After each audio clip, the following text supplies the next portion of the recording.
So I think we can more or less start gradually. So this is a paper and work of Vereshchagin, which addresses the following nice question. Strangely, that nobody asked this question before.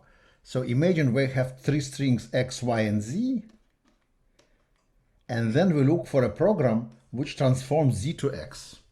Oh, of course, it should have complexity x given z, minimal complexity, and with a program that transforms z to y, and this has minimal complexity, minimal length c of y given z. And now we And want a also minimal complexity. minimal complexity, minimal length, yeah. And then the pair PQ is enough to transform z to xy. But of course, this length of this pair is more or less the sum of complexities, and not maybe not minimal, because the minimal is xy given z. Yeah, So of why, course, why? So sorry, I don't understand. It depends. You can imagine programs that have a large mutual information or no mutual information. yeah. So No, the the claim is that minimal complexity of PQ is C of x, y given z, up to constants.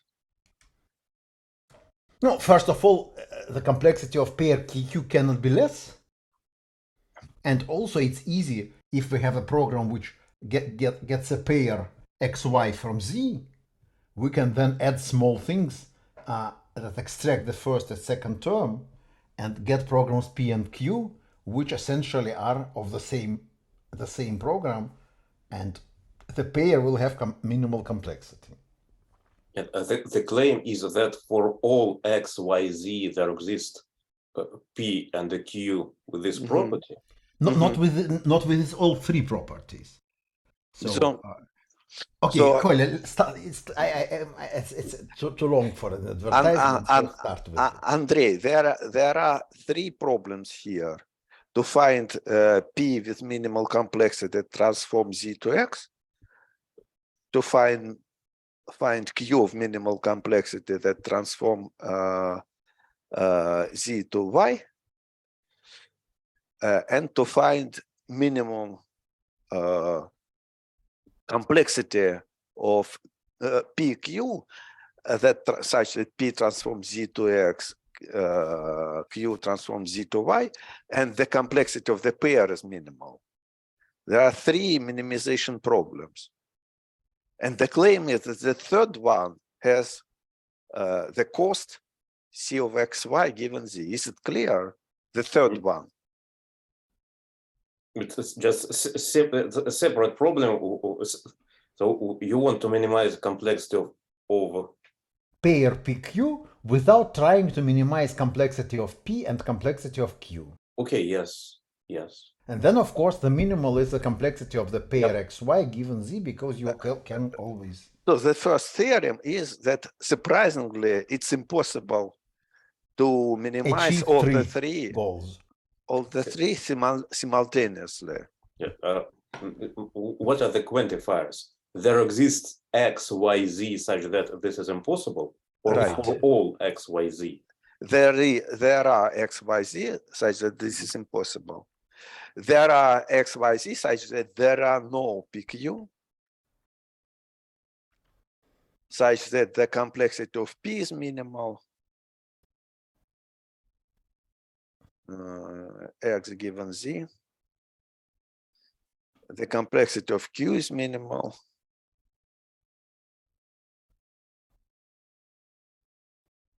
Y given Z. And the complexity of PQ is also minimal.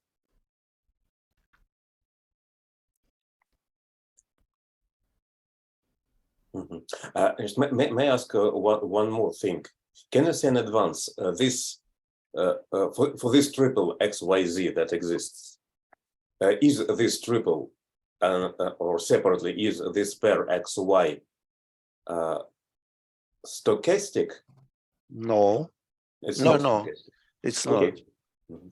But I guess that maybe one can also find stochastics. There Maybe is no there is reason one. why it's So impossible. I don't know for stochastics, so the proof doesn't work. I mean, the proof I have doesn't work for stochastics. So if you want to draw the picture, you have this. You need to get y and z, and you have three channels. You have channels here of complexity x, y given z, and you have channel here of complexity of x given z, and channel here of complexity of y given z, and then you get z for free here, and you have z for free here. And so the claim can be reformulated that there are obvious flow information conditions about capacities. I would write actually another picture on the page. Okay, okay. Sorry. Just switch to page 2, yeah? Yes. So the picture is the following one. So here we have for free. Let's call it X actually. Oh, y z given x. Okay, sorry.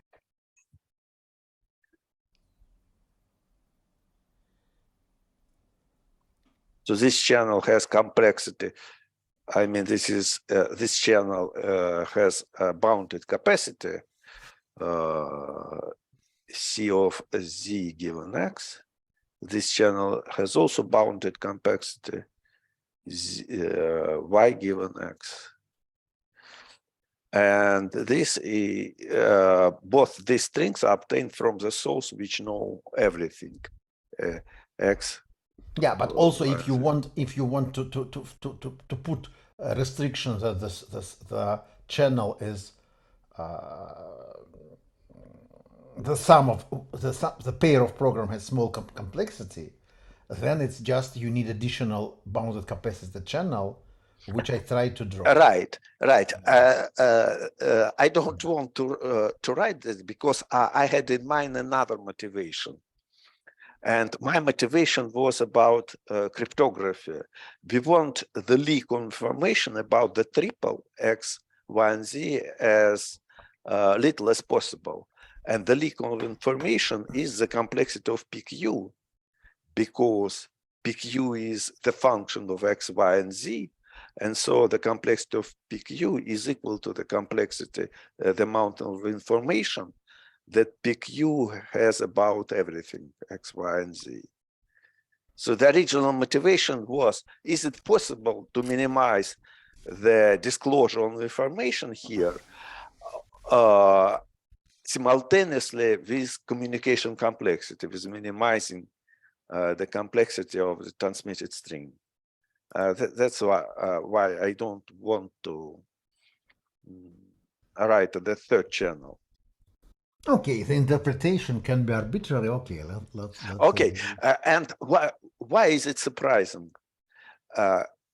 Because if we consider a very similar task, so we have X and Y, and want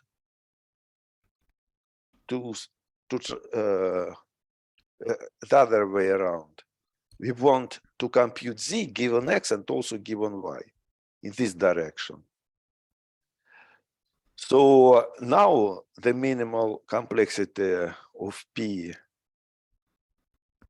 is the complexity of Z given X. The minimal complexity of Q is the complexity of Z given Y.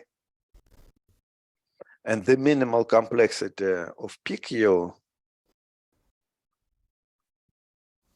is the complexity of, is maximum of these two numbers. And this is Muchnik. And this is Muchnik theorem. And Muchnik theorem says that it's possible to minimize everything simultaneously. And So, roughly speaking, it's just producing a random hash, or somehow random hash of z, and which is enough to construct. So P and Q, one can even choose P and Q consistent. So one of them is a prefix of the other one. So the longest one is a random hash value. And the second one is also turns out to be a random hash value. Yeah, not exactly the programs are, but they are equivalent. The programs essentially are these strings. I would like to call a program any string size that the complexity of z given that string and x is small. In that case, it doesn't matter, actually. So in this case, the pair PQ is essentially the longest of these two strings, and that's then it's clear that its complexity is indeed maximum of these two numbers. So the initial my idea was to reverse errors in this Muchnik theorem and see what happens. And it turns out that the situation changes. So Muchnik's theorem is not true anymore. Yeah. So is there someone heard about this problem before? It's even strange that it wasn't studied because it looks quite. I heard about this problem from the speaker. Before. When? Before 10 years before, or just? Maybe not 10 years, but not yesterday. Not yesterday. Okay. A year before. Yeah. But without any proof, right? Without any proof, yeah. At the previous talk, I didn't tell the proof. But now, to make the difference, I will start with the proof. Okay? Yeah, this paper will be in, I don't know whether it's in archive or not yet, but it will be in this Gacs volume of even online version is already published, not the printed one. Yeah. No, and it's available, or you need to have a special subscription. Yeah, I even sent you. You sent me. It's okay, but it's okay. Now it's inactive. I mean, you can download it from archive. Yeah. No. I of course I keep this, but maybe if somebody else wants to. Sasha, let's go to page 3. Let's go to page 3. Fantastic. Let's formulate it more explicitly, So actually, when I talk about program, I mean that the complexity is small, and let's call this epsilon. So now the theorem is like that. For all epsilon is that bound of complexity. There are strings x, y, and z, or whose length is linear in epsilon. To be more precise, it's 8 epsilon plus some constant.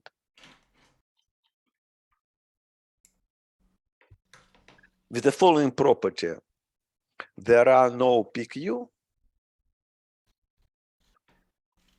such that the complexity of P is epsilon close to the complexity of what do we want? X and Y. We want to transform X to Y and Z. So Y given X plus epsilon.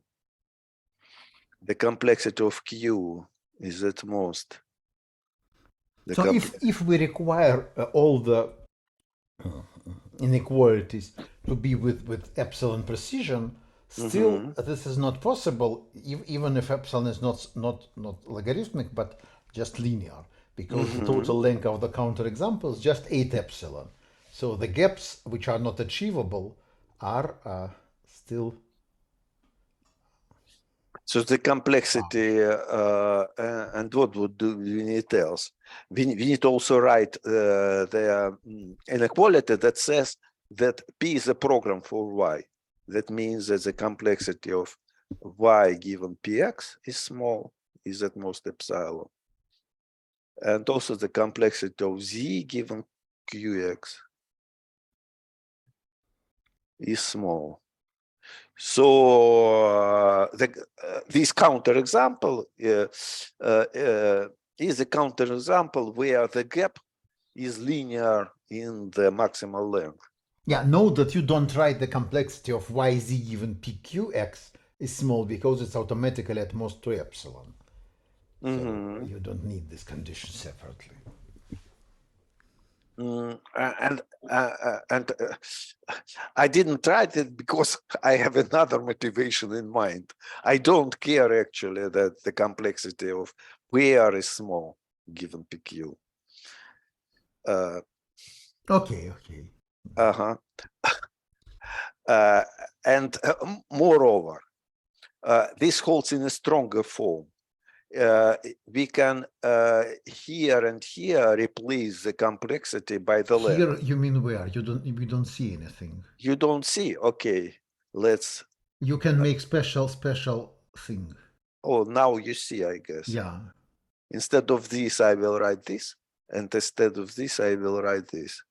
And this makes the statement even stronger, surely, because the complexity is less than the length.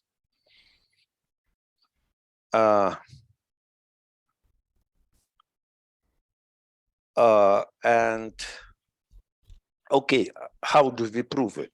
We use standard game theoretic arguments. So we will first assume that epsilon is fixed. And then we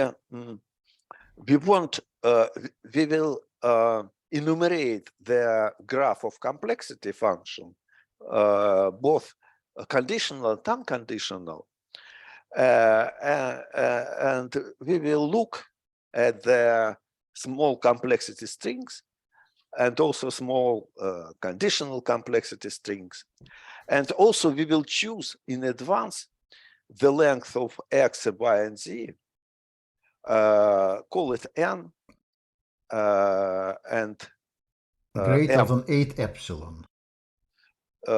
Yes, both will be linear function of epsilon, and we will see which linear functions suit our proofs. So do not try. So N is like 5 epsilon, M is like 10 epsilon or something. Right, right. Everything is at most 8 epsilon. Yeah. So not 10. Yeah.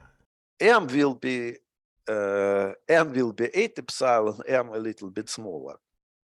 And also, what's important, we will choose this complexity. We will choose also some other function, linear function of epsilon called J, so that we will want to try to make that the complexity of the pair YZ given X is at most this, or strictly less than this. So, and this will be also some linear function of epsilon, like say 15 or epsilon. And we will see at the end which function is okay for our proof. And then we will, this inequality will be refuted so that which we will. This? When you show this, we don't see it. The third one. Yeah. How can I see it? No, there is special thing which. Okay, this one. This like one. This. Oh, sorry. No, sorry. Sorry. This one. So this is the most interesting inequality. We will enumerate. Oh, sorry, something happened. Yeah, sorry. It's sorry, just sorry. me or nobody? No. Something very strange happened. It's not just you. It's very pixely. What is happening? Okay, maybe okay, now it's good. I didn't know what happened. Let me see what's happening. What I'm saying that you can try this thing which disappears later if needed.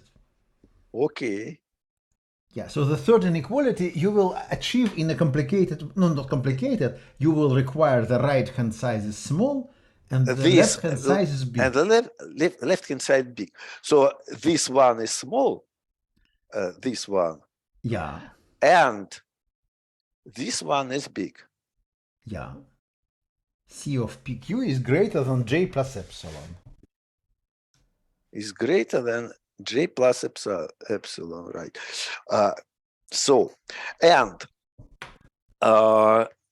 all these C's in the left-hand side will be just normal C's, but this will be the complexity defined by us. So more or less, we will define our complexity function. And since our complexity function is at least the usual complexity function, actually, we will have here some order one term. So actually, this will be true up to some order one. No, in other words, if we want the complexity to be big, we should be ready to accept whatever things are declared simple. And if we want complexity to be small, we just declare ourselves that something is simple. So right. This is not. So we will enumerate the function, the complexity functions, the normal one, and at the same time we will find x, y, and z, and to enumerate our complexity function. So that's the rule of the game. So the opponent somehow will decrease the complexity C, and in this way he can try to satisfy all the conditions for some P and Q. But then we need to change our XYZ and declare something simple to get C of YZ given X small. So is the plan clear?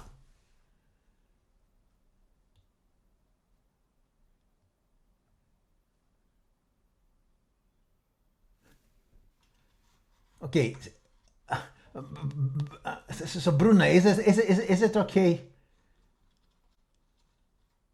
So I think we need to start the proof and see if problems appear. Okay. Okay. Okay, Sasha, page 4. So page 4. So at each step of the game, we will have some candidate triple. Candidate triple X, Y, and Z. And first we will start with any triple, say the Lex first one, and then we will keep some invariant about the triple, and this invariant will be, as I said, for every pair PQ such that everything holds. I mean, not everything.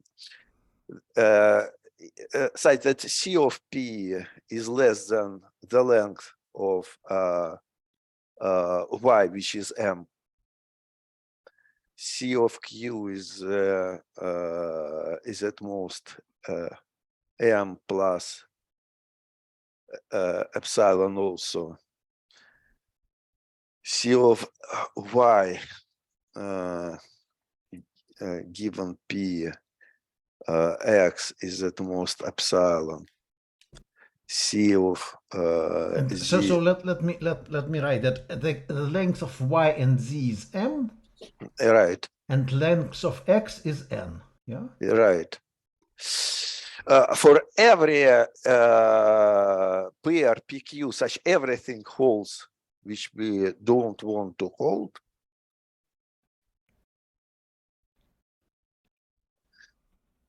We have that the complexity of PQ is larger than J plus epsilon. And on the other hand, our complexity, CB, B because of Bob. So I mentioned that we are playing a game and we are Bob. No, what you write is very strange. Look, Why? you have this, and you have this. You can write in any side of the implication, but it's very strange if you write on the both sides. Sorry. I guess you don't need it here because it's already here. I need it here. I don't need it here, right? Right. Okay, then it's a bit strange why you put one one condition on the other side. It's a bit ridiculous, but doesn't. A bit ridiculous, I agree. But it's not really used in the proof, I guess. You can as well. No, it's if we keep this, we are in a good shape, because every pair of programs, of short programs, satisfies that the difference between this and this is larger than epsilon. It's clearly enough, but you can move the thing in the left-hand side to make the what you achieve more symmetric. But and also I can put this, but no. This is the CB has special rule because we construct it. Right. And CPQ is very similar to everything. It's no reason to have C and Q on the left side and CPQ on the right side. But no, you're right. But I just want to say that it's ridiculous. But there is not forbidden to be ridiculous. Okay. Let's write it here, if you insist. Okay, then I'll erase it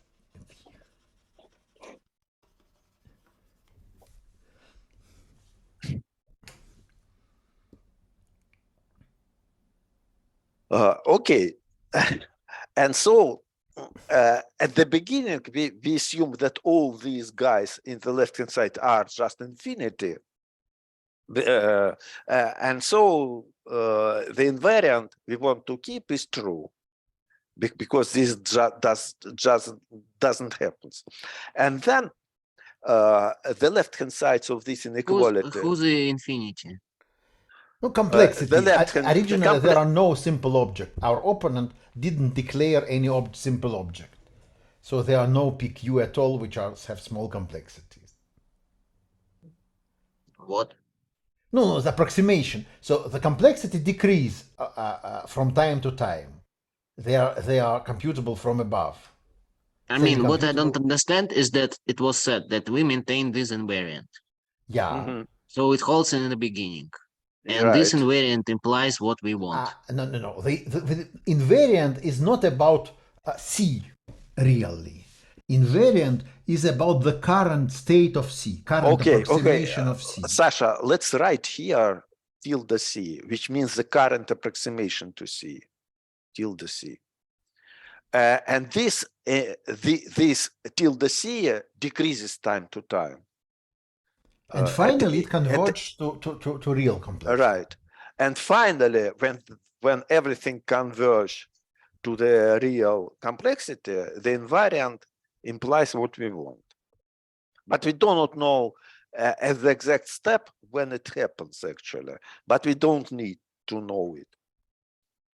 So when complexity of something decreases, maybe the previous y, z, and x are not good anymore, because we have more P and Q simple and so on. And then we have to change our x, y, z to some new candidates. And we should be sure that we do not exhaust the candidates too early. So as when the opponent, so there are only finitely many steps which can how things can decrease. Sasha, of course, because this is bounded by the right-hand side, so there are only finitely many steps when this can be decreased. Because there are finitely many objects of bounded complexity. So we assume that our opponent, Alice, decreases the left-hand side time to time. And Alice can make only finitely many moves. And after her last move, the approximations of complexity become complexity. And if the invariant holds after her last move, we win the game. So the statement is true. Sasha Kazachinsky, is it clear? So the opponent like decreases C tilde Yeah. Yes. with some restrictions, possibly. Of course, because it's complexity cannot be smaller function. than the real complexity. So the opponent more or less finds new and new programs for allows more and more time and allows new programs for something given something. So the complexity becomes smaller. No, it's important, for example, that here when we change the pair, so this thing is now completely new because X is new now.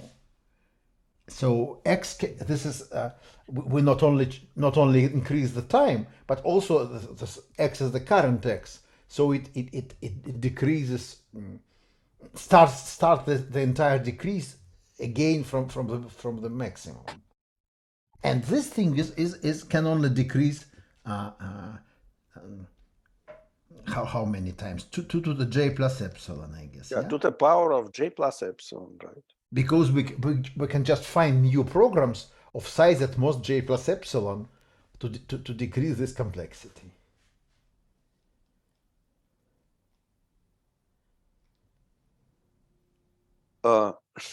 Okay.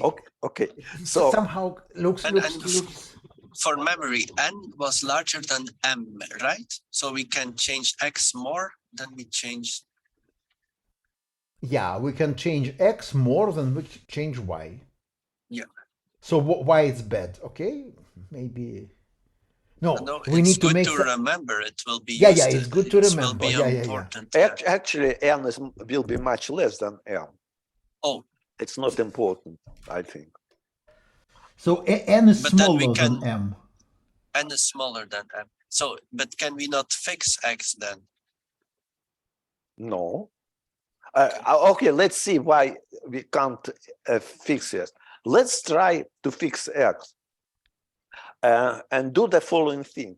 So our candidate triple becomes bad when we find a new pair of program for that.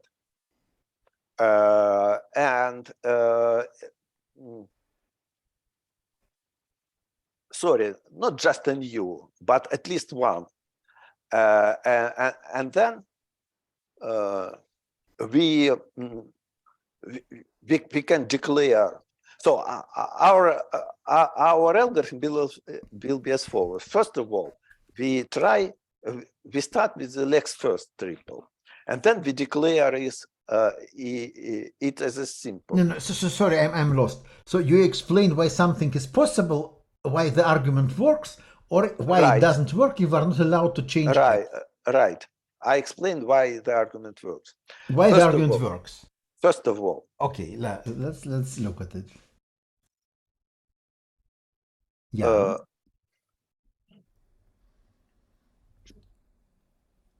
Our algorithm will be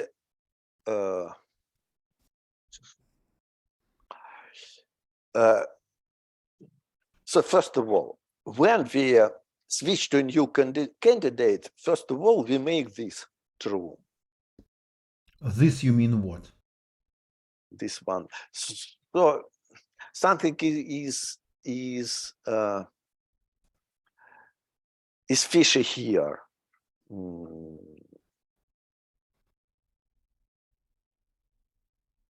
No, so if you want to, so something decreases in the left hand side, and then you require, you can either change X, Y, Z or to take a new candidate. The only thing that you should not do, you should not, with the same X, you should not use too many pairs Y, Z, because that will make complexity of Y, Z big given X. This is your restriction.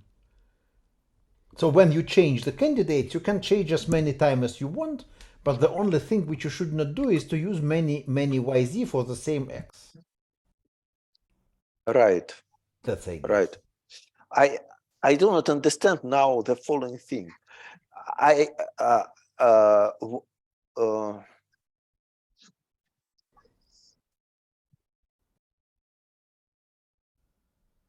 if I find a new candidate, then I Yeah. just make this true. This, you mean what? Don't you see it? No, I don't see anything. No. Почему так? Why is this? Now I see this. Yes, this now it one. works. Okay, this true. But once I have made this true, Yeah. the opponent can't break this. The opponent can't break this. Can't break this. So I win without anything to change. Because if the implication is true, it doesn't matter that whether they're No, but there are, if the opponent decreases complexity, then are many new pairs. which pairs? P and Q. But this doesn't doesn't involve neither P or Q. Wait. Let's see. Right? Sorry, As I understand, it's just said that if the conclusion is true, then the implication is true. Yes. Okay, then something. Why Yeah, cannot we take X, yeah, Y, but, Z? Very simple. No, I don't see how do we guarantee that complexity of the triple X, Y, Z, just all these conditional complexities for Y, Z, and X without P and Q will be of the right side. Why they're not trivial? Of course, if X, Y, and Z are very simple, then the right-hand side is true, trivially. Whatever happens on the left. But this is not what we want. No. We want somehow to enforce the right complexity profile for the triple. If the complexity of Y and Z is smaller than the desired M and M, that's even better for us, right?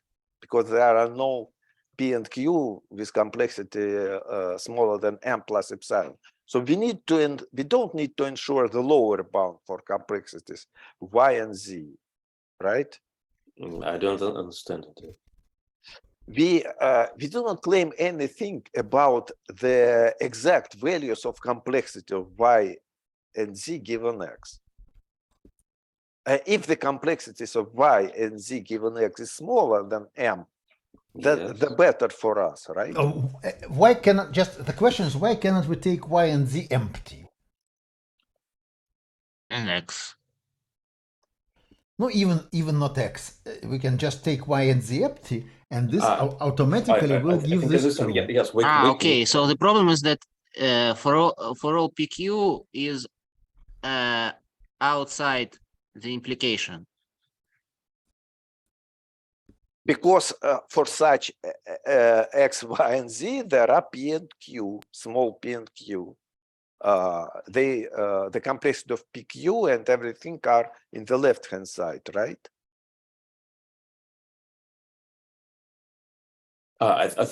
Yes, I think now I. So say it again. I'm lost. I thought I understand this, but now I am confused. But again, the question was the question was for the implication. So it's like anytime there is a P and a Q, which makes these 5 inequalities true, then immediately we want to have the right hand side. So it's like this, yeah? Right. That's right. I think that's. Yeah, but still, if YZ are empty, then it's true, because then it's true. So, but it's not. So it's not what we want. No, something is not right here. Yeah, and that's because you insisted to put this in the left-hand side, I guess. No,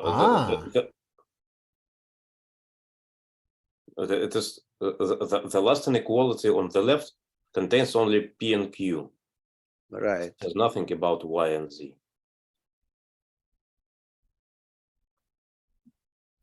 Yeah. It was my fault. So you want it to be C and PQ is greater than J plus epsilon, and this. And Not or. this. Yeah, and this. Yeah, that's me who make the disaster. Yeah. Don't erase the brackets. I didn't erase the No, brackets. you should erase the sorry. bracket because it's still important. But Okay. Let's write it like that. That's Sasha want. Okay. So, and so once we set a candidate triple, first of all, we make true this statement, this one. You see? yes, the second one, CB. The second one. And that's one simplification. And we are allowed to in total make about 2 to the j simplifications. But then we are not permanently in the good shape, because it might happen that the new P and Q appear, and some of them has small complexity. All right? Yeah, and they violate the first one. Yeah. And when it happens, we try to change y and z without changing x. First of all, we have some y and z, and we update them. So we have some triple x, y, z, and there are some ways to update it. So first thing we can, doing this keeping x, we can change y and z. Yeah. And this can be done 2 to the j times. 2 to j times without changing x. Let's write it here, keeping x. This can be done 2 to the j times. And assume first that the opponent doesn't increase the complexity of the pairs. Assume that C of decrease.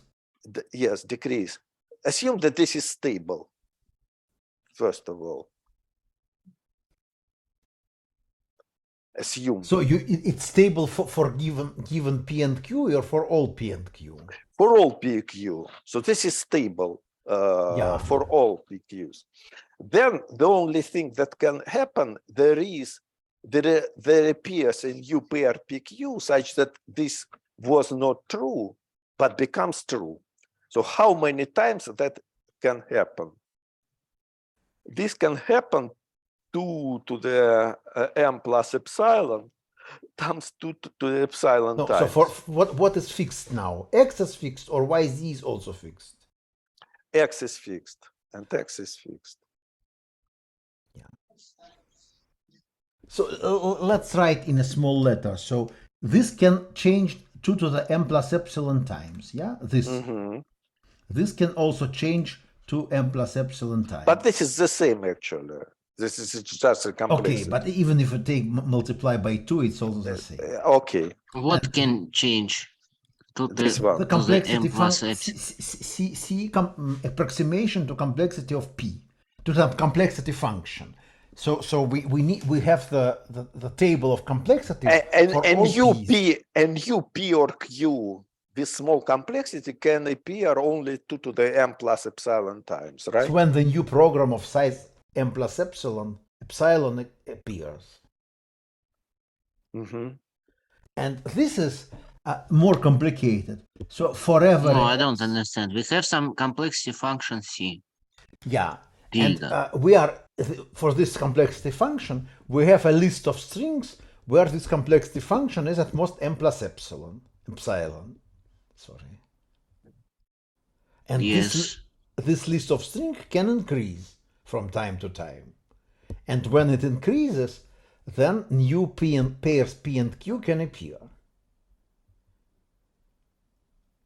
But this increase, they are bounded.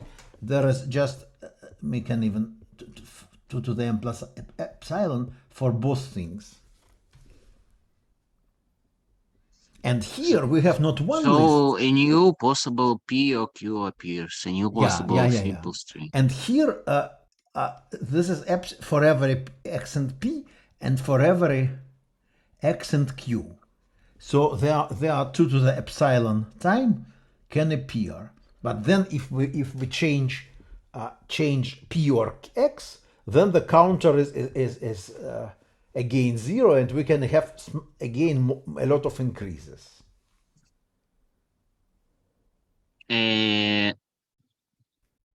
So like what happens is that like we're assuming that a new possible P and Q like appear one by one, maybe just, you know. Yeah, so the P and Q are taken from some list, and this list is extended, each time it's extended by one position. And this can happen 2 to the m plus epsilon times in total. Yeah. But also the new problem, the violation can happen when P and Q are still the same, but some y which was y was complicated given P and x, not some y, but our y was complicated given P and x, and now it is simple. And this can happen 2 to the epsilon times. This can happen 2 to the epsilon times.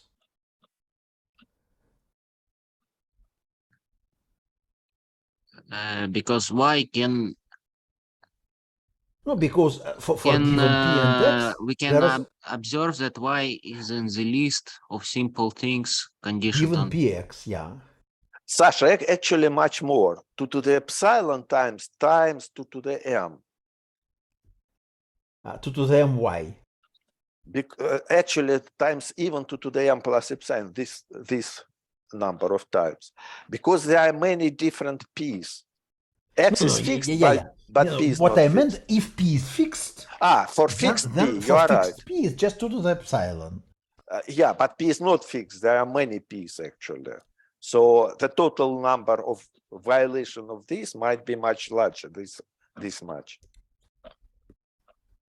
Yeah, so but we can separate this. There are steps when P changes or Q changes. And then are steps when P and Q are the same, and still Y or Z becomes. What does it mean that P, Q are the same? They are not fixed. We have some list of P and Q. Yeah. They are not fixed. We have are like our implication. Yeah, for some. For all P for and some Q. P, Y becomes simple given Px. Yeah. Okay, let's now go to the counting. Maybe. But wait, I haven't yet said what we do. So when the new candidate becomes wrong because of appearing of a new pair of PQ, we should change a new one and new YZ without changing X, assuming that this is stable. And to find a new X, we need the following inequality. J plus 3 epsilon is at most m. Let's assume that the parameters are chosen 2 times m, sorry, so that this inequality is fulfilled, right? Then I claim that it's possible to choose a new YZ so that there are no PQ such that everything here holds, but this is wrong. This is wrong. I mean, no, say it again. So the choice of the new candidate should satisfy the following property. There are no PQ such that everything this is true, but this is wrong. For a new candidate, it should be clean. For there shouldn't be any PQ such that this is true, but this is false. Okay. Yeah. So you obtain a new possible P and Q, right? At some moment. I don't obtain. I choose a new Y and Z. This is chosen. But after you obtain the new P and Q, like yes. After C tilde was updated. yeah. If when we obtain a new PQ, It's we a kind can- of rare event. Rare event. we It can can happen change only. YZ even if everything is good for us. And YZ is chosen so that for new YZ, there are no PQ, such that everything is holds, but this is wrong. And why this inequality ensures that we can choose such a YZ each time we want?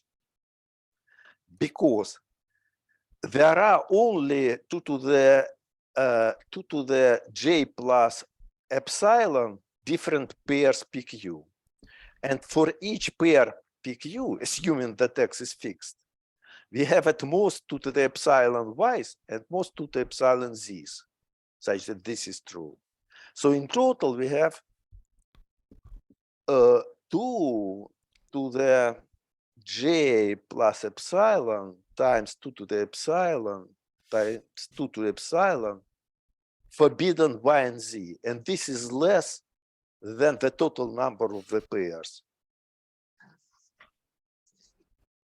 So this inequality allows to choose new YZ each time we need one. So you say that when the complexity of P or complexity of Q decreases, when this big event happens, some kind of this one, then we choose new YZ such that for them everything is okay, and then we simplify this YZ given X. Given X. Sorry, once again, so you are choosing, you want to choose YZ so that for every P and Q such that its complexity of the pair is small, we have that what There are the no complex PQs of the desired complexity, which are programs for Y and Z in that sense, and the complexity of the pair is small.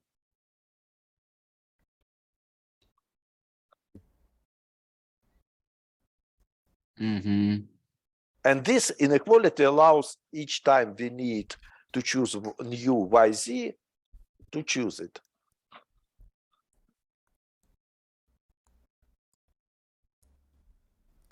Sorry, just I'm confused. Just can you say again how why we multiply 2 to the j plus epsilon by 2 to the epsilon twice? Okay. Because for every pair PQ, there are at most 2 to epsilon different y's and at most 2 to epsilon different z's. Yeah, sorry. Well, this is the moment that I missed. We fixed P and Q, and we say that there are 2 to the epsilon different y. It is with a fixed x or before fixing x? X is fixed. So far, X is fixed. Okay, but if x is fixed, P and Q are fixed, then we have no, P and Q are not fixed. Why P and Q are fixed? Okay, then for every P and Q we have 2 to the epsilon y, 2 to the epsilon z, and what this j plus epsilon stands for? It's the complexity of P and Q, of the pair PQ. And P and Q. It's because of this, he says. Right. Because of this. Yes. I see. Yeah, now understand. Yeah.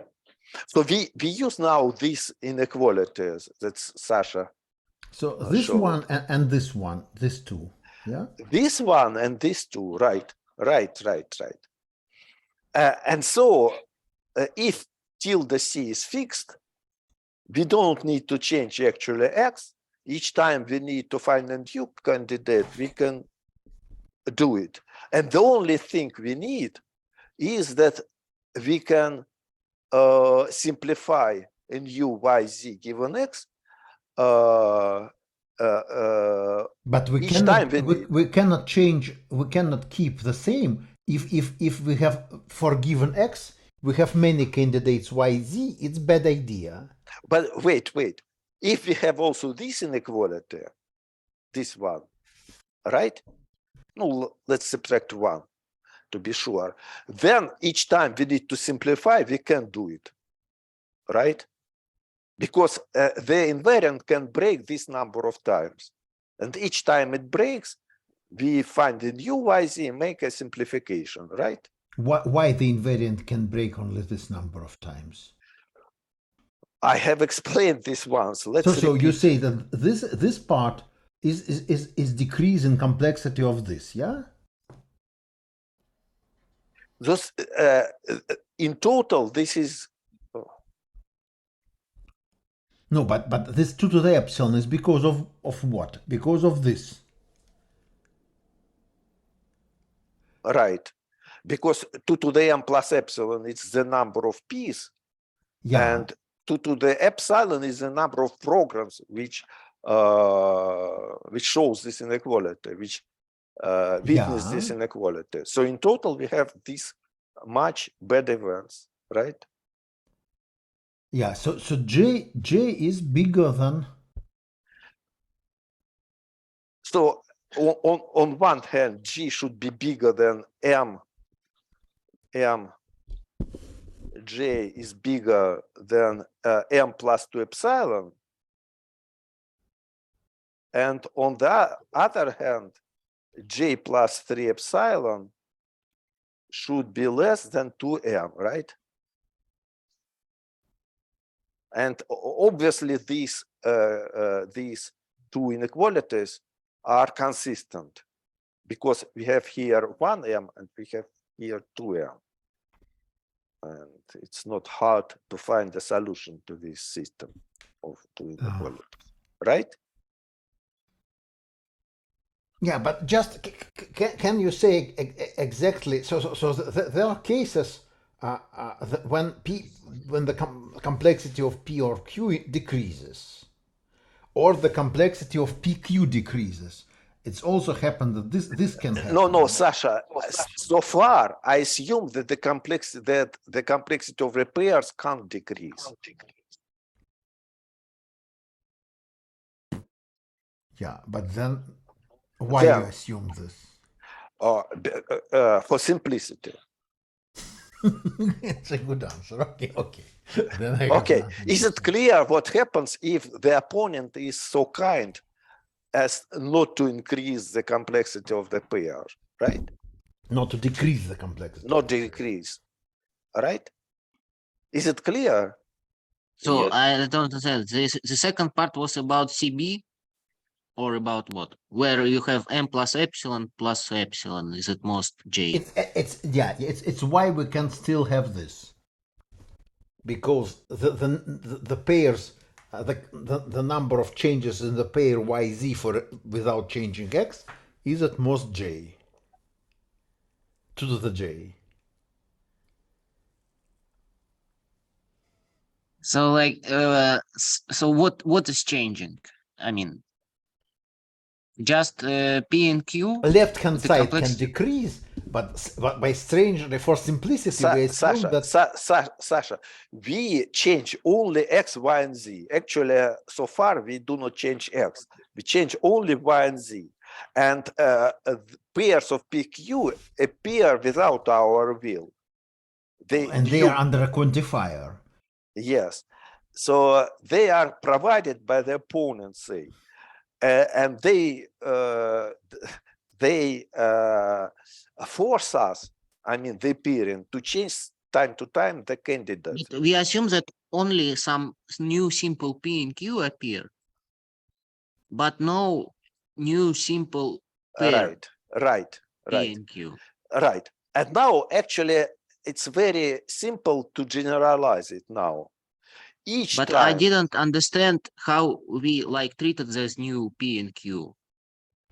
We kind of didn't take into account them at all. So why we change something? I don't understand. Because it might happen. We want that for all PQs like that, wait. Like We on the want left. that we want that will for all PQs like that, this holds. And appearing on new PQ might provide a new PQ here for which this is not true. So and that's why we need to change it. So there are that many times when a new 2 to the m plus epsilon times when a new pair PQ with this property appears. Mm-hmm. And for every pair PQ that appears new, there is also 2 to the epsilon times when Okay, so like this a new can pair happen. PQ appears such that something on the left hand side is true and the right hand side is false. Mm-hmm. Yeah, and our reaction is that we change y and z. Mm-hmm. Okay, and we have to change it so that for all P and Qs Change that we y have, and z so they are outside this problem, outside this bad case, and this is here explained. So we change it so that for every PQ, either their assumption is not true or this is false. No. This is later. This we but it somehow can be that assume assumption is true and the conclusion is false. Sorry? But you're saying what? We are changing y z in such a way that either the assumption is false or the conclusion Or is the false. conclusion is true. Right. Sorry. Or the conclusion is true. Yes. Right. I'm sorry. So, and how do we do that? We consider all the PQs for which the conclusion is false. The rightmost 2 to the j plus epsilon of them, right? And then for all such PQ, we consider all pairs YZ for which this is true. And we count them, and it turns out that the number of such the total number of such YZ is smaller than the 2 to the m. 2 to the 2 Yeah, times. so we can choose some YZ such that for every PQ for which the assumption, For the which conclusion this is true. is false, the assumption is also false. Right. But then if we change YZ, it can be that in the conclusion we also have this CB part. And we make the CB part true after So that. this Choosing this YZ. doesn't allow us to make the same, use the same for the same x many different pairs YZ. So how do we change it? So like we want to keep this inequality and this one, right? Which yeah, one? CB, that the CB YZ given x But is small. CB is in our, so it's ours complexity. It's just Yeah. we just assign create a new simple pair. So just we should not use many YZ. So for we the create same a x. new simple. So we take this pair and say that declare it's simple. It's simple, right? Declare it simple. Yeah, but given x, we can do this only 2 to the j times. So yes, and that's why we need this assumption. That m plus 2 epsilon is at most j. 2 to the m plus 2 you are epsilon. saying that, and this is the number invariant can break.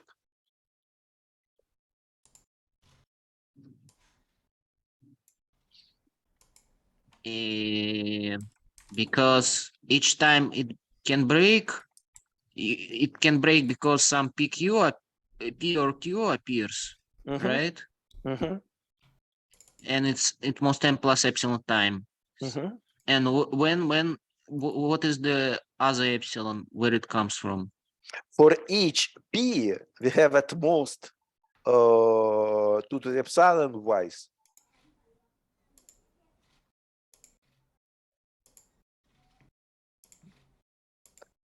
So this inequality is witnessed by some program of length epsilon, and there are 2 to the epsilon such programs.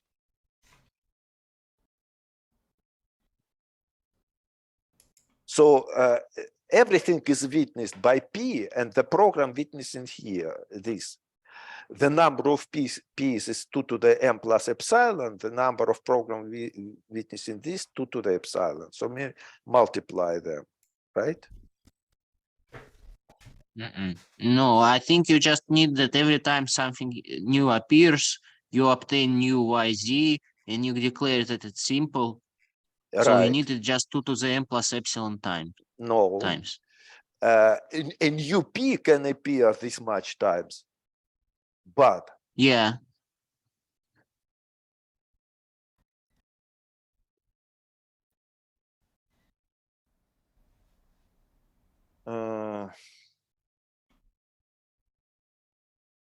Maybe you are right. Maybe it's even simplifies the calculation. I think you are right.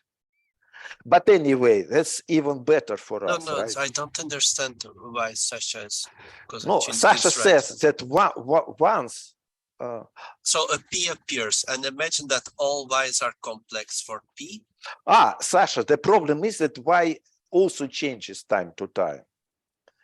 And so we need to count also the number of programs witnessing this. And UP appears, but we need to also to appear a new program for this, right?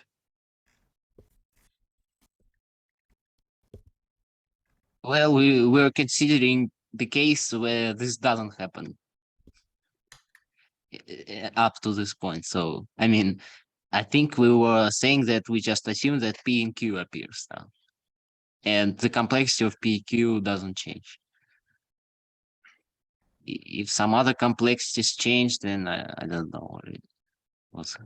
No, Sasha, P and Q may appear several times for different Y and Z, right? It might be that for an old P, which has already appeared, that a P might appear before, and then we find that this P is a program for a new Y. And for the same P, that might happen 2 to the epsilon times, right? That's the problem, why we multiply by 2 to the epsilon.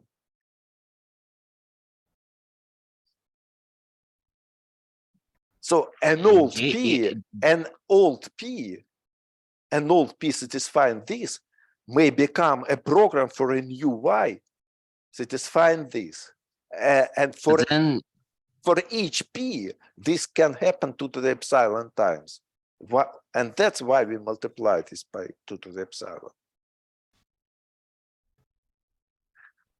But how it's connected to J then, when this happens? Because the invariant can break at most this number of times, what I'm saying. And each time the invariant breaks, we find a new pair of YZ and declare it simple. So we need this inequality. So this left-hand side is the number of times invariant breaks. Yeah, maybe. Yes.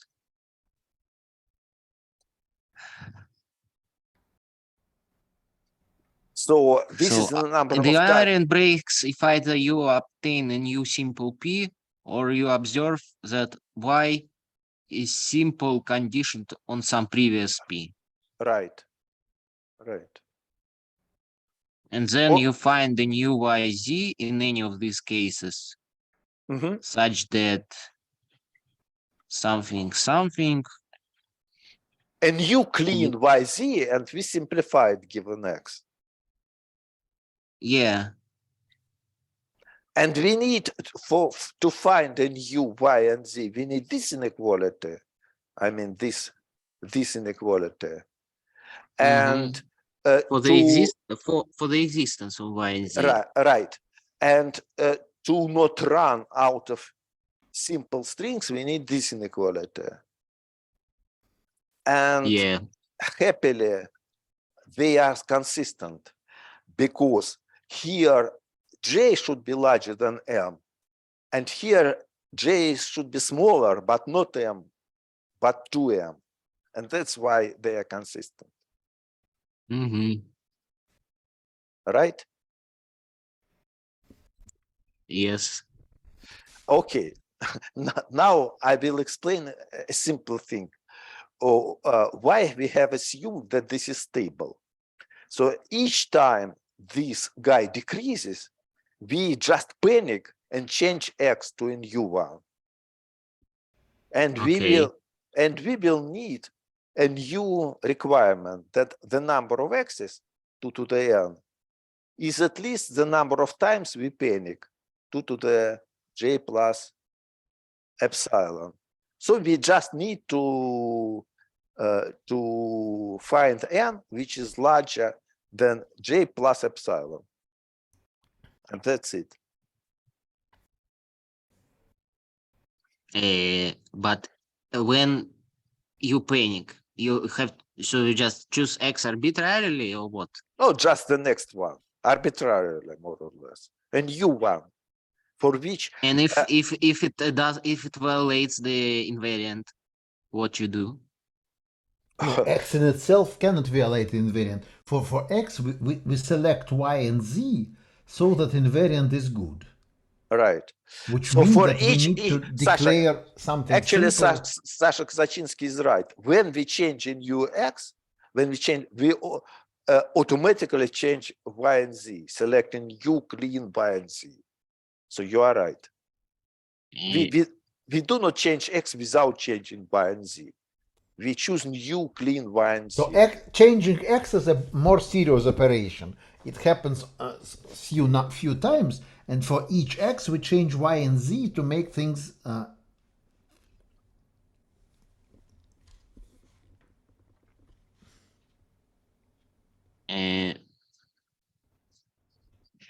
But why we change x then? We don't find the new y and z. Why we change x? Because we are in panic. We cannot use new y z for the same x because we have too many of them already. Sasha, maybe you are interested why we panic when this decreases. Yeah.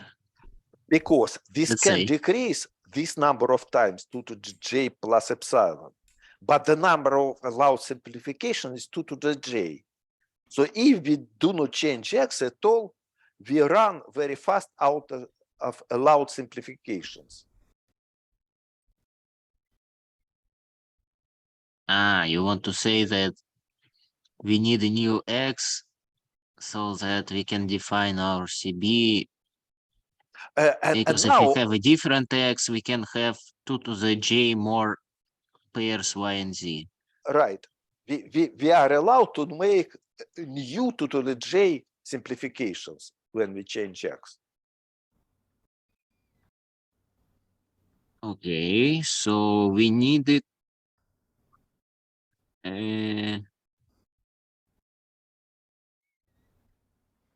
So we need 2 to the epsilon x's?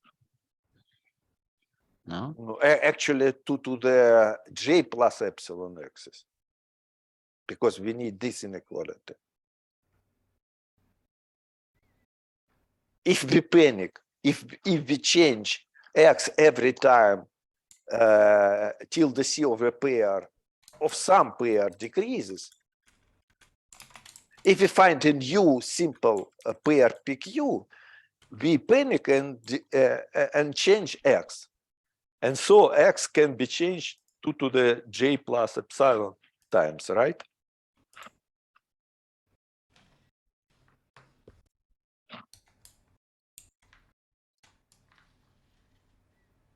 Sasha? No, I don't understand. So where it comes from?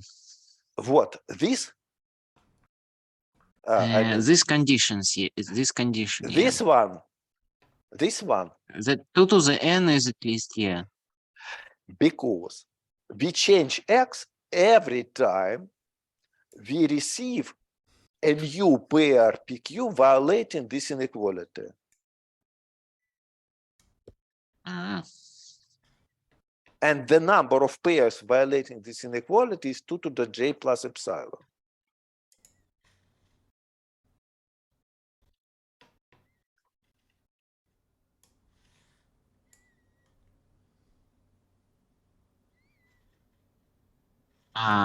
okay, yeah. So you mean that when PQ, the complexity of PQ is decreased, you just start again and you have the complete freedom in your CB, Right. more or less. All right. Okay, yeah. And so now we see which parameters we can choose. We can choose m equals to 5 epsilon plus something, plus 1, say. We can choose j to be equal 7 epsilon plus, say, 2. And then we need n to be epsilon larger than j, 8 epsilon plus 2. So contrary to what I said, n is large, the larger length to from is larger than m. Okay. But that's because I just panicked. If we do the same construction and change x only if we indeed have run out of simplifications, then we can change n to just epsilon, not 8 epsilon, and we decrease the length. And that's because for the improved our strategy, we just need the following thing: 2 to the j plus epsilon plus 2 to the m plus epsilon, 2 to the n plus. It looks like Kolya is we don't writing, see- but yeah. Sasha, So the page next 5. page. Page 5. Okay. Yeah.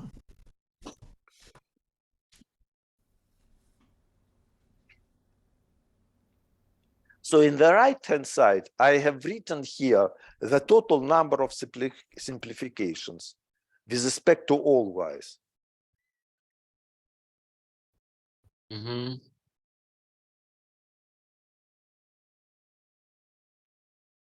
And in the left-hand side, I have written the total number the invariant can break.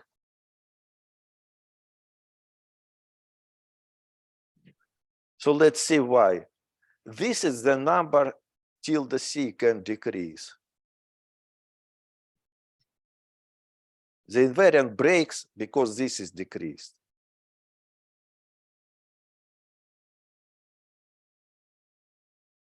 This is the total number that tilde c of p can decrease. And this is the total number of when this can decrease.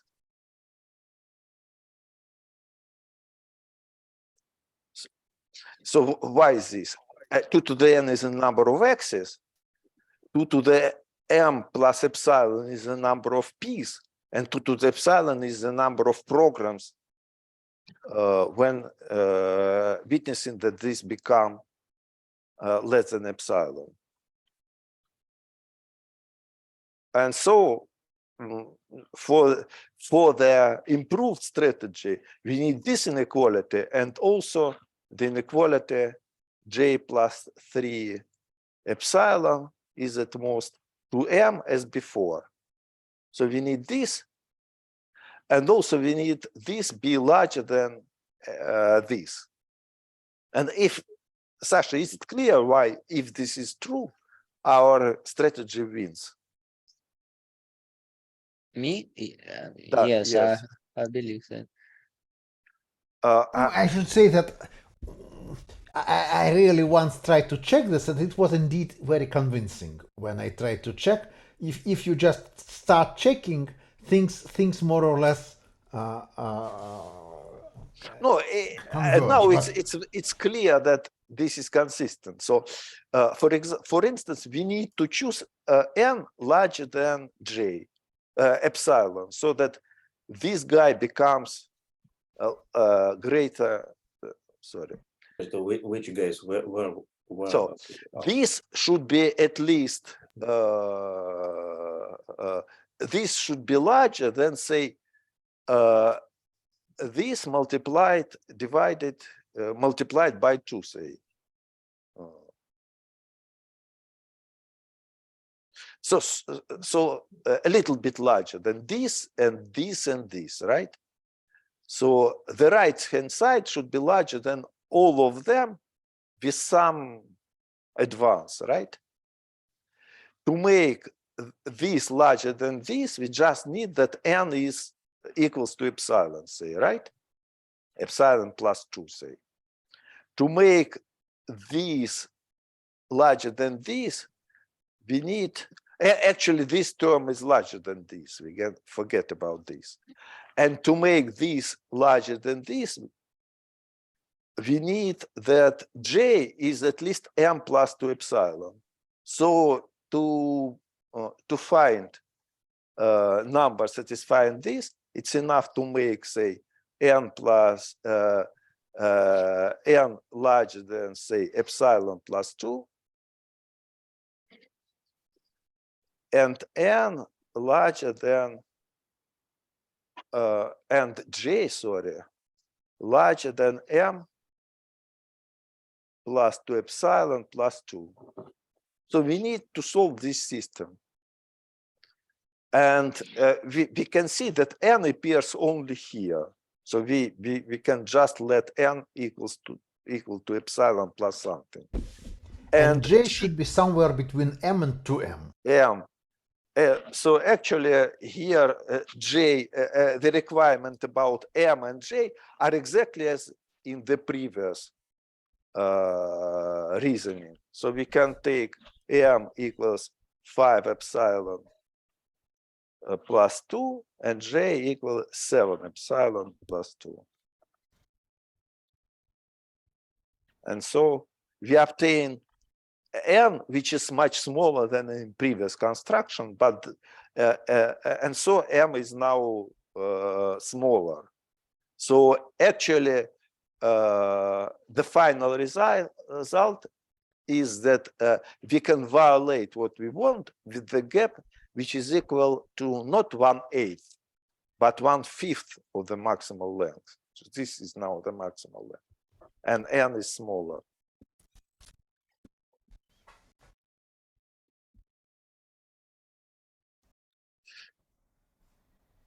No, that's it.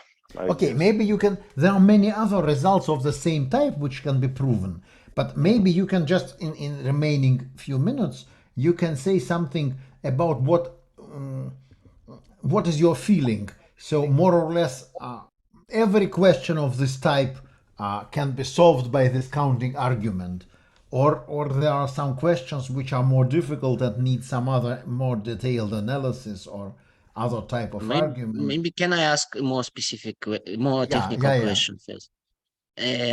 So my question is that I kind of want, so like we precisely know the x. Like what do you mean precisely know? We know that x changes each time the Kolmogorov complexity of PQ.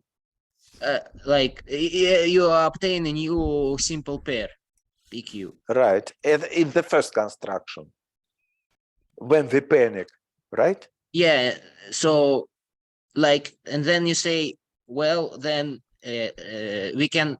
So I'm just saying. So we know that X is just more or less. It should encode the number Of changes. of simple pairs Mm-hmm. of complexity. So X is It's not non-stochastic. You are right. X is not stochastic in this construction. So X is Then I'm just just asking. You can just pick that X, which is the number of this. Right. right. And then without any game, can you just then you know X, and then you know maybe you can just Sasha, but it's just X. First of all, your X is not stochastic anyway. It's a very complicated string. X is the number of simple pairs, right? yes. And No, Y and but Z. the number of simple pairs is a stochastic number because it's random. I don't understand the problem. The number of strings of complexity at most n is just the random n-bit number. Why it's not stochastic?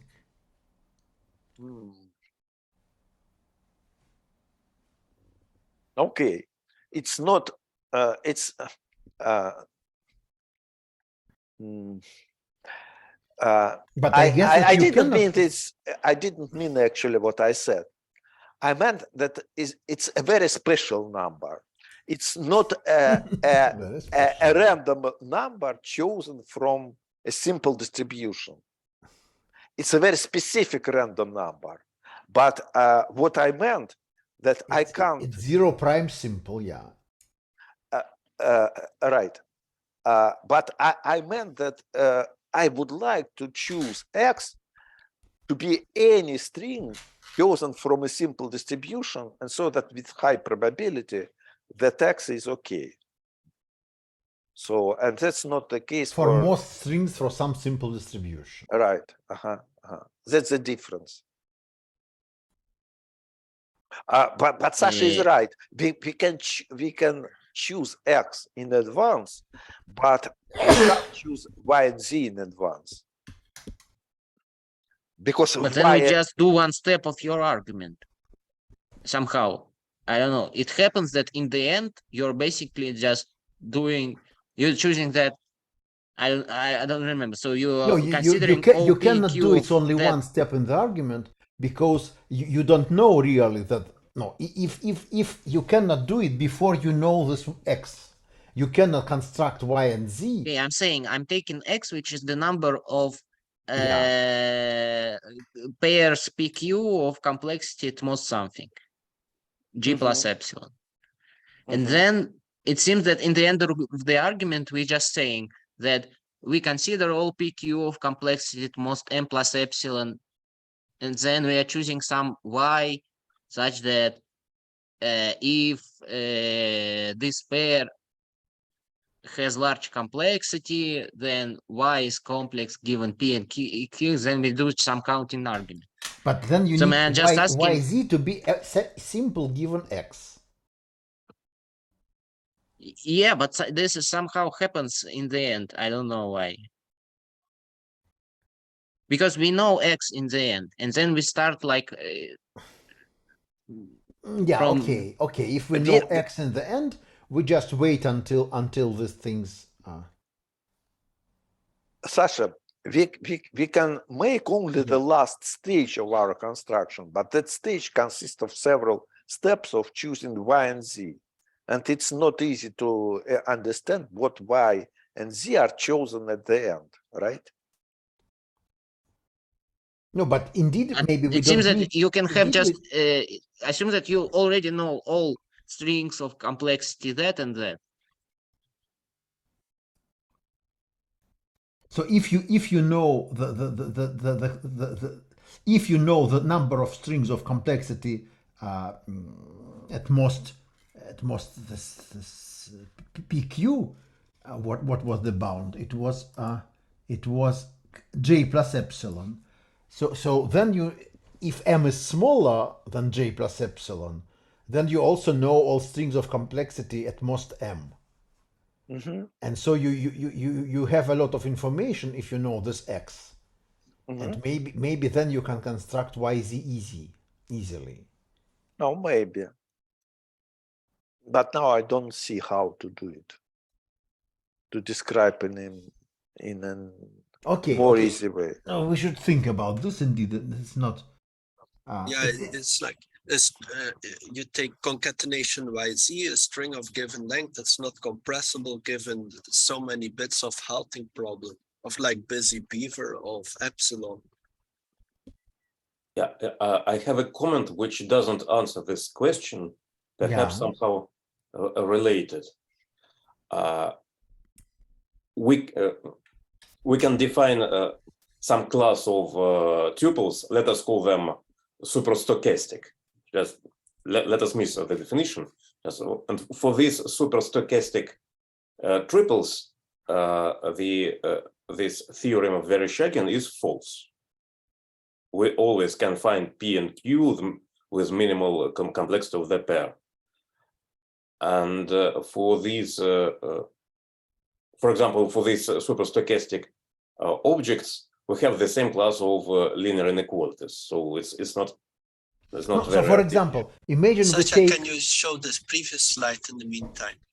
previous slide. So imagine we take peak XYZ as an independent sequence of independent values of identically distributed random variables. Then there exists P and Q or not?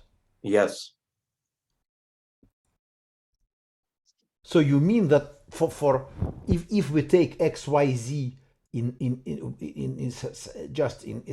from Shannon information theory as n copies of three dependent variables x, y, and z, then you can somehow get programs for P and Q combined.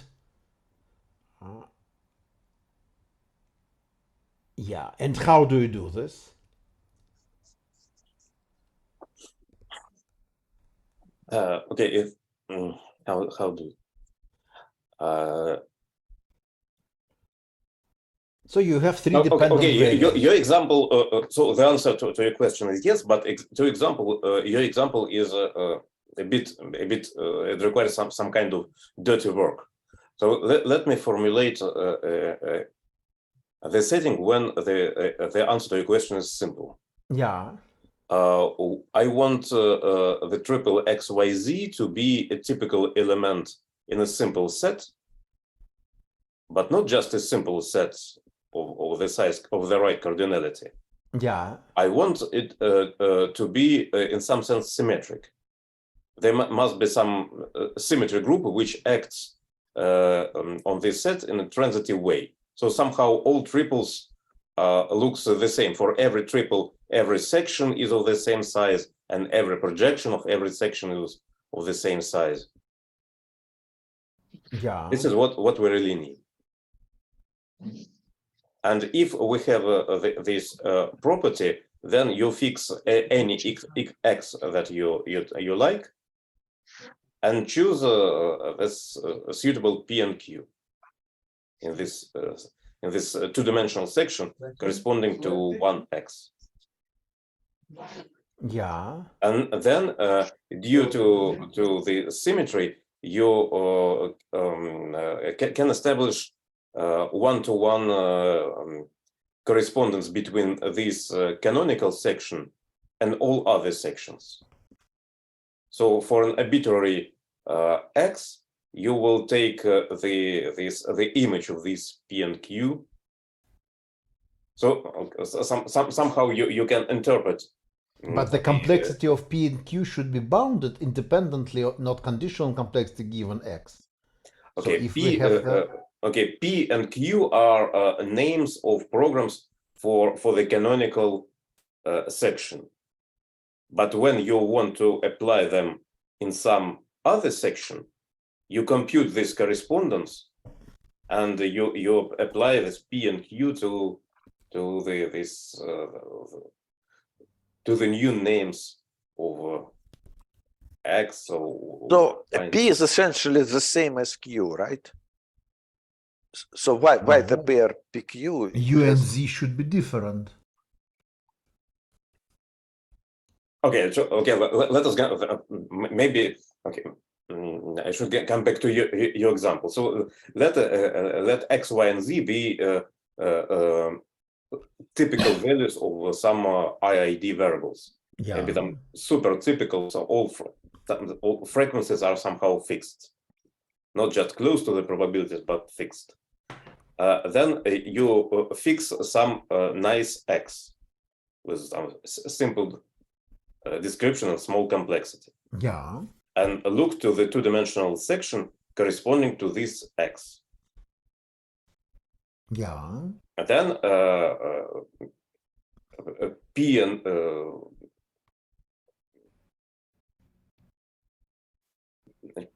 P and Q are so P and Q will be understood as programs that find that produce Y and Z in this section which match each other.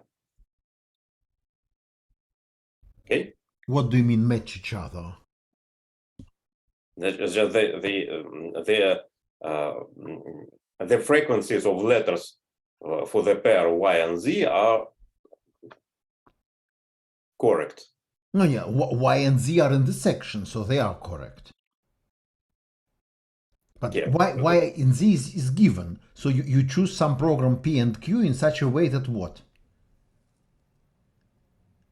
Or P is a program for X and Q is a program for Y. No, for Y and Z, yeah. Oh, for Y and Z, yes. And they are chosen, but we need to choose them somehow that the pair has complexity smaller than. Okay, we fixed X. We fixed X. And simple one, yeah. Simple one. Yeah.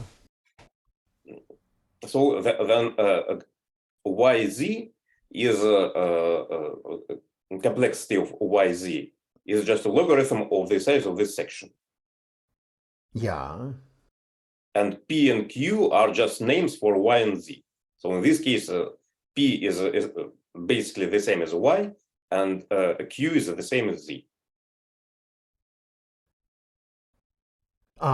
Yeah. And complexity of pairs is just a section of.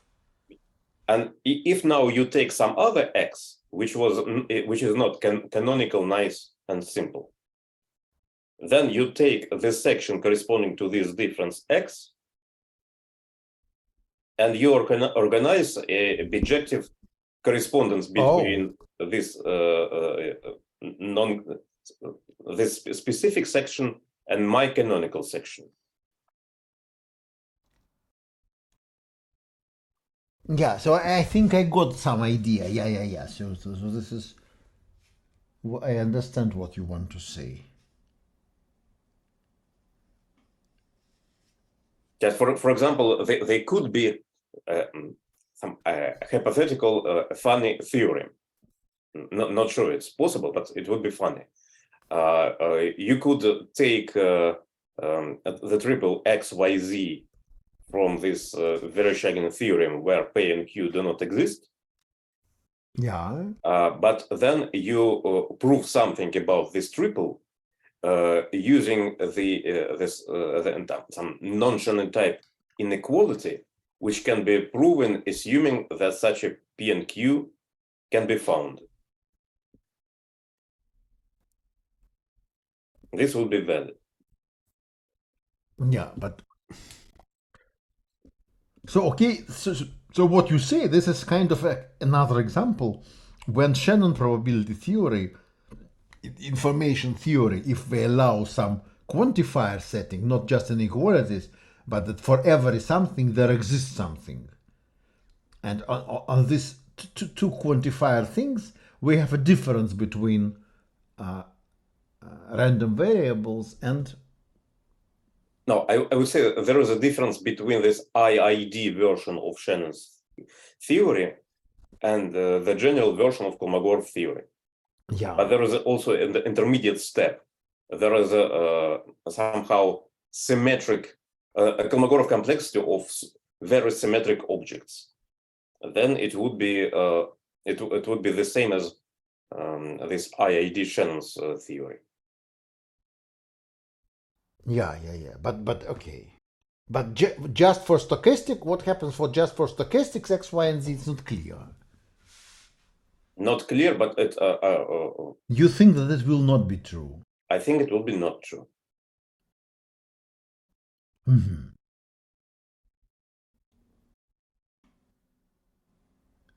So somehow you think that you can replace this argument by another argument, which on the level of sets, which is more complicated, No, I don't know, more complicated. or just different. Yeah.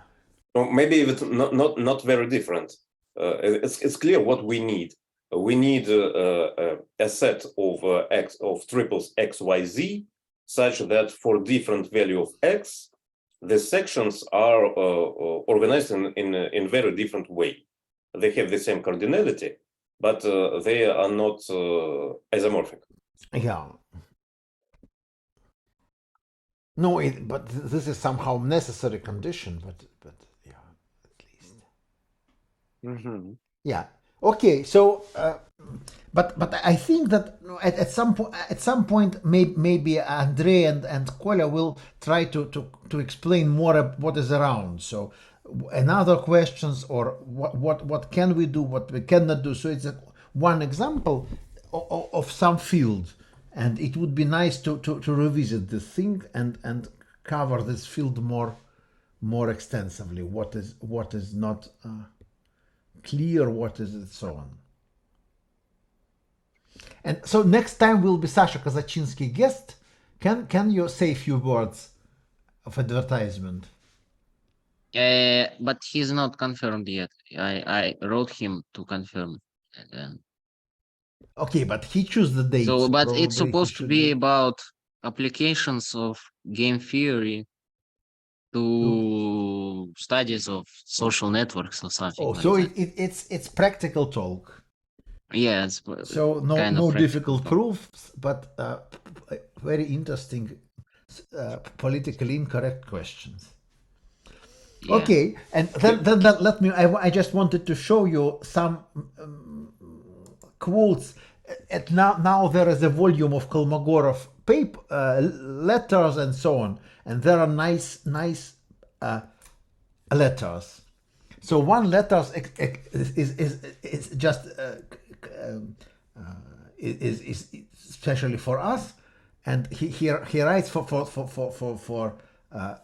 Laurent and Bruno that dear Vladimir Andreevich, I cannot be against the fact that you and Semyonov and Shein will write a paper on the algorithmic definition of a random infinite sequence, but I don't think this should be published in the Russian mathematical surveys because infinite sequences is not a central task, and then there are some references explaining that it's more interesting philosophically to deal with finite sequences.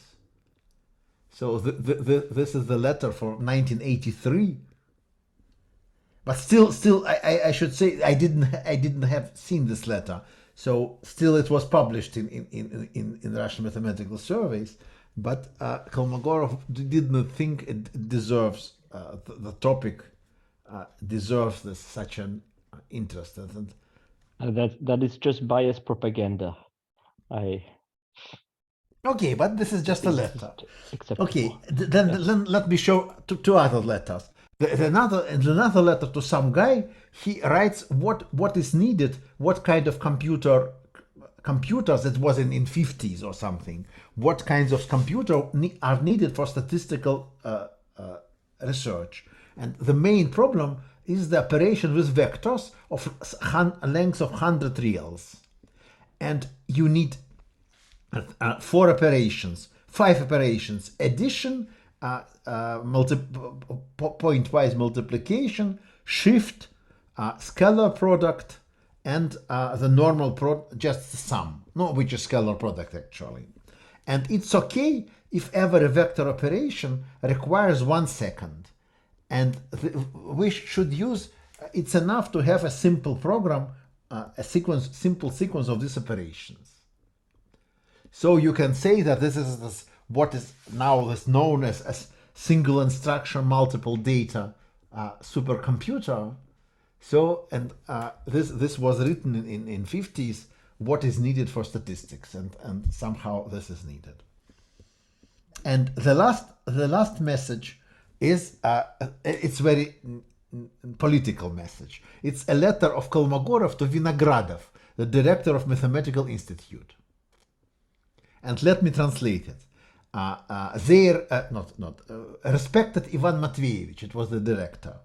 A worker in my department, Yuri Vladimirovich Prokhorov, he's an academician in probability theory later, but maybe he was not at that time, got an instruction for the secretary of the institute to solve during this as his duties two problems. The first problem is to find the sum of 720 numbers which are obtained by all permutations of digits in the number 1 to 5, 6, 7, 8. And then the answer is provided. And second is find a parallelepiped with some properties. And then the second one is not well defined, but he was instructed to consider again this problem and read the kind of the author of the problem was not happy with this. And then the last sentence is, please tell the secretary of the institute that he should not use the working time of working time of the researchers of the institute in such a way, and signed by the officially as a head of the Department of Probabilities and Mathematical Statistics, academician Kolmogorov. So I can only guess what happened in this case, but that's very very funny letter. Kolya, maybe you couldn't imagine what happened really. No. I could guess that nothing happened. No, but definitely why Prokhorov was solving this problem and why he complained to Kolmogorov. No, if just the secretary of the institute will come to Prokhorov and say, look, my child has a problem, can you check the answer? Of course, Prokhorov will check the answer and will not complain to Kolmogorov that he is forced to solve this problem during the office time. So definitely there was some political... But maybe he didn't want to solve it, but was forced. No? No, maybe, but look, no. If he just said the secretary that I am busy and I will not do this, definitely, then the secretary should complain to Kolmogorov. So somehow, something happened. No, he makes this letter, and he wants many people to be fired, and so, but he also wants stupid people not to understand the letter, and so. That's how I interpret it. No, who should be fired? So these silly problems, so they're given to professional mathematician and prestigious institute, as I understand. Yeah, and by whom and why Prokhorov forced to solve it? Not clear. Okay, so this is just a funny story, which probably will be not solved, but this is. And there is an entire volume of letters like this, and some of them are also interesting, mathematically interesting. He speaks about things in different branches of mathematics, writes about works. For example, there is a review of the PhD thesis of Uspensky, or even maybe master thesis of Uspensky, and also a review of PhD thesis of Levin, and some other. And explaining what is bad with Arnold and Guilfand, and so there are different things. So. Okay, so Sasha, will you then find out whether this guy can give a talk and send the message? So when I find out, I'll send the message. Yeah, but just maybe it's possible to ask him again, because it's better to send not the last moment. Yeah, okay. Let's Yeah. wait a bit A for a priori, Monday to finish. A priori, it's next Monday, right? Next Monday, Yeah. yeah. No, if it can be next Monday, probably it will be too late for December, or maybe not too late. No, anyway, it's better to have it next Monday, not to make it. Yeah. Okay. Okay, So thanks a lot. bye everyone. Yeah. So a question for Laurent: Yeah. did Quentin get the letter or not? So should we stop recording? Yeah, Okay, maybe we should. We should stop. I don't know how to. It's automatically recorded. Again, I don't know how can we stop it. Or maybe it's not recorded. I don't understand. It is recording, and the host can stop it, I guess.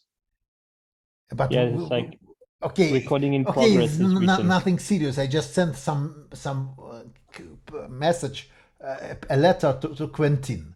If he didn't get the message, then it's just. Yeah, so for the record, yes, but I thought I sent you an email about this, so I'm very confused. Okay. Maybe I didn't get it yet. Okay. Okay, so very That strange. doesn't matter. Yeah. Okay. Just. So I'll talk to you later. So Okay. bye everyone. Thank you, Kolya, for the talk. It was very nice. Yeah. You're welcome. Bye bye. Bye. Okay. So.